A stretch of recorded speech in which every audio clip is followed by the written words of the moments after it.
Good morning, gentlemen. How are you doing this morning? We're doing great. Good. Thank you. Thanks. Great. Congratulations on being both #1 and #2 in the world music charts. Well, thank you very much. I'm going to start with Paul. Paul, just please talk about the new CD Act 2. Well, Act 2 is basically the sequel to our first album, which thankfully was a massive hit for us here in America. Act 2 comprises of a number of songs from the show that basically didn't get into the first CD. Obviously, when you're putting together an album, it's very hard to comprise it with everything in the show, so we decided we'd split it up into two. And thankfully also there's going to be a couple of new songs on that CD, such as Danny Boy. We do a lovely version of Danny Boy, if I do say so myself.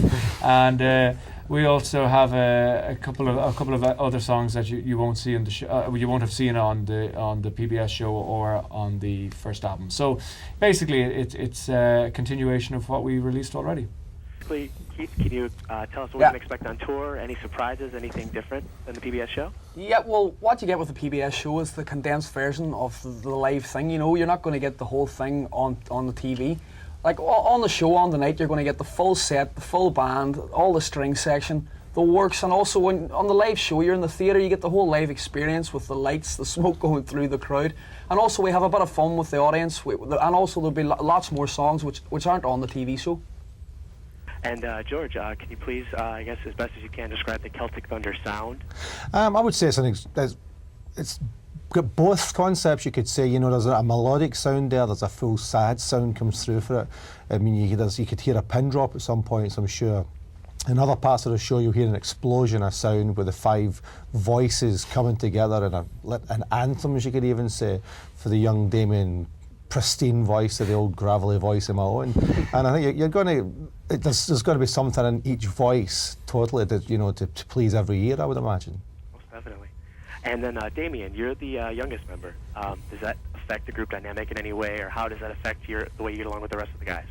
Oh no, it doesn't. It doesn't really affect how I get on with guys at all now. To be honest, it's great fun, and I just enjoy the crack, of course. And you can't really beat it. To be honest, you know, you're afraid if you join a group that there might be like somebody that's on there that could disrupt friends and stuff. But everybody gets along great, and you know, it's just great fun. Really, I enjoy it a lot.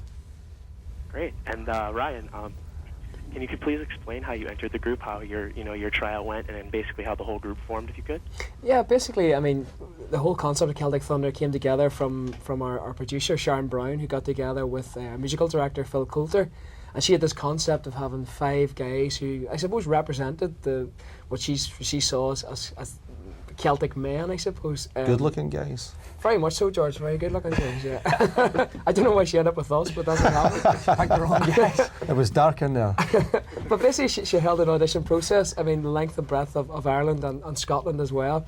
We all auditioned. We all sang our wee hearts out, as we say, and ended up the 5 of us come together. So, I mean, it's a unique sound. It's a sound we didn't sort of, I suppose, when the 5 of us came together, we didn't know whether it was going to work. The harmonies work together, but it has, and you know, it's a joy to sing, you know, these solo songs together, but along with the 4 guys as well. It's real fun. Great. And then I guess out of any of you guys, can anybody describe any influences on the band or on your careers thus far? Well, I suppose with all of us, I suppose working with Phil Coulter for ourselves, I know for a lot of us it was maybe a big pull for coming, you know, to do the auditions and do the show in the first place. I mean, Phil's a living legend back home as a songwriter and as a performer, and to know that we're singing Phil's songs in the show for some of the songs, and songs that Phil has written originally for the show. I mean, it's a joy to do those. Do you have any specific musicians that you're influenced by? I think, like, for all of us, we've all a lot of different backgrounds. Paul being more classical, George being a folk artist, and myself being a writer, and like it's just we've all different artists. Like I sing a song by Paul Brady in the show, which is sort of like a heartfelt song about the troubles back home, so it means a lot for me to sing it. And also I sing a song which my father taught me when I was like 12 years old, The Mountains of Mourne. So like we all have our own piece in the show, and we all give a bit of our own personality shines through, you know. You know, and I think it's fair to say that all the songs that we sing, we're all touched by the kind of Celtic kind of folk background. It's something we've all, through our parents, have grown up with also. All right, guys. Well, thank you so much. Enjoyed and continued success. Thank you. Thank you. Cheers. Thanks very much. Thanks.